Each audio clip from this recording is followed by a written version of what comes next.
Where Winds Meet is an open-world action RPG set in the world of Chinese martial arts, and I got to playtest this in closed beta a couple months ago, and I shared those impressions on my channel. Now that the game is officially out, I wanted to revisit it and see what's changed and share my impressions with you guys. Before we jump in, this video is sponsored by Where Winds Meet. The game is out now on PlayStation, Steam, and Epic Games Store, and you can click my link in the description below to download it now for free.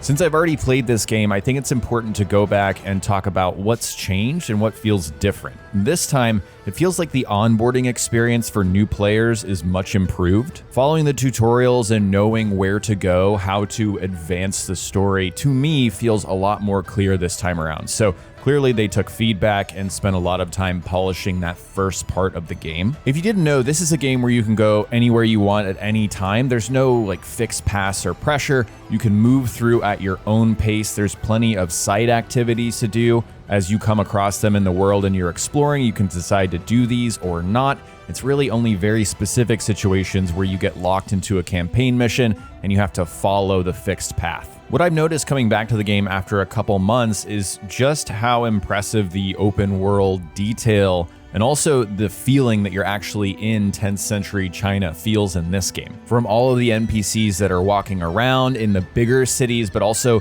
the smaller towns and villages, there's just so much going on. There's so many NPCs on the screen at the same time, doing various activities that really kind of brings you into the world. And a lot of that is thanks to the voice acting and the animation work, especially in these bigger cutscenes, right, that are very story focused. You get to see your character, which, by the way, you can customize to your heart's content with like hundreds of different very specific options for creating what your character looks like. But yeah, these are the scenes that really draw you into the story. You play as a young master who really wants to learn martial arts, and unfortunately your uncle is missing. You're kind of on the track to find him, and you work for your aunt, and you meet all of these different characters like Killer Blade in the very beginning. If you're someone who is into the story part of these experiences, there is plenty to bite your teeth into here. You might have noticed towards the beginning when I said, click the link below to download for free. This is a free-to-play game, but it's important to note that there's no pay to win. All of the paid items, the cosmetics, are cosmetic. They don't do anything to boost, your character or anything silly like that. As you guys know, I'm very much against that stuff. But there are some really beautiful costumes and outfits that you can spend money on if you want to. And that's, sort of how they fund a free-to-play game that looks like this, because you can tell it's a really good looking game for a free one. It's also worth noting there are multiple difficulty modes for this game, so if you're struggling on a boss, for example, the game will recognize that and offer you a way to make things a little bit easier, switch down to story mode, or go up higher if you're really skilled and make the game even more difficult than it is. But I'm just showing you some gameplay here of what happens when you switch down to story. You get assisted parries, and so you're able to pull off the timing of this stuff that may be difficult for you. Depending on how much you play games or what kind of games you play, you definitely get options here. This is also an online game if you want it to be. You can play the entire game solo by yourself. That's my personal preference. Or you can team up with friends or just meet random people out there that are also on the same journey, the same adventure as you. You can switch between these modes at any time. I had a really unique experience in the beta where I had an illness and I met somebody, I sent a message, and they cured me of it. It was really interesting. And those are the kind of, encounters you can have with other real people if you want them. This world is just packed with activities to do. Like I said, if you're riding around, you can see lots of different side activities that pop up, little missions that you can go on, meet an NPC, a character, maybe there's a little bit of combat, or they'll teach you something like a new martial arts technique. The most memorable one for me is this bear trying to reach this beehive in the tree towards the very beginning. If you actually encounter this bear and observe him, you learn Tai Chi, and that is an ability that's super useful in combat. I went back to it over and over again. I had a similar experience learning the Meridian Touch Mystic skill. So this is something where you can actually like evaluate what is going on with an NPC, and then even enemies you can use this on. You can freeze them. But yeah, I had to figure out this guy's immobilized, and then I learned this skill for my own use. Another mystic skill is the Celestial Seize, which lets you steal objects from a distance. And this one's interesting. You can use it outside of combat, but this game also has a full wanted system. So if someone were to catch me doing this, that would alert the guards and I would have to fight them off. And crazy enough, if you're caught doing something illegal, you have to serve jail time before you can walk free again. So in terms of being like a realistic, immersive experience, they're really going for stuff like that. Now we definitely have to talk about combat. This is a huge part of the game and trying to be a true Wuxia experience. And the way they do that is there's a lot of different weapons you can play around with. This time I decided to try out almost every single one that I could find, from swords, spears, broadswords, dual blades, rope darts, fans, and umbrellas. And it's all about the power fantasy. It's trying to be flashy and cinematic with moves inspired by classic Wuxia films and novels. As a game set in 10th century China, this is sort of more of an elevated version of reality and really focusing on the martial arts part of it. Again, I found this more fluid and easier to understand on my second play, and it really is kind of like that Souls-like feel where it's, third person, you're able to dodge, block, defend, you've got heavy attacks, light attacks, and figuring out the ways that you can blend like your special abilities with each different martial weapon is pretty much the name of the game. In my footage, I'm trying to show you as much of these different kinds of weapons as I could, talking about, the nameless sword, the spear, the umbrella,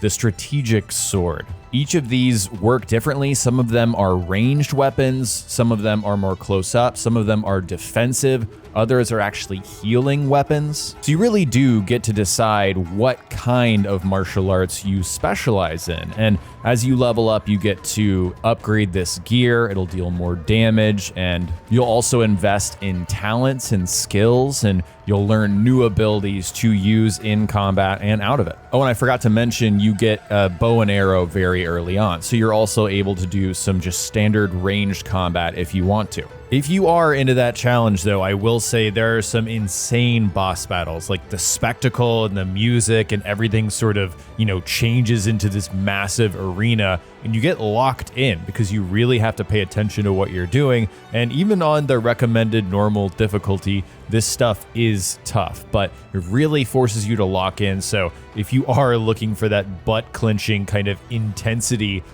from these boss fights in this combat, you can absolutely get it. I think if you take home anything from watching this video, it's if you want to is the approach with this game.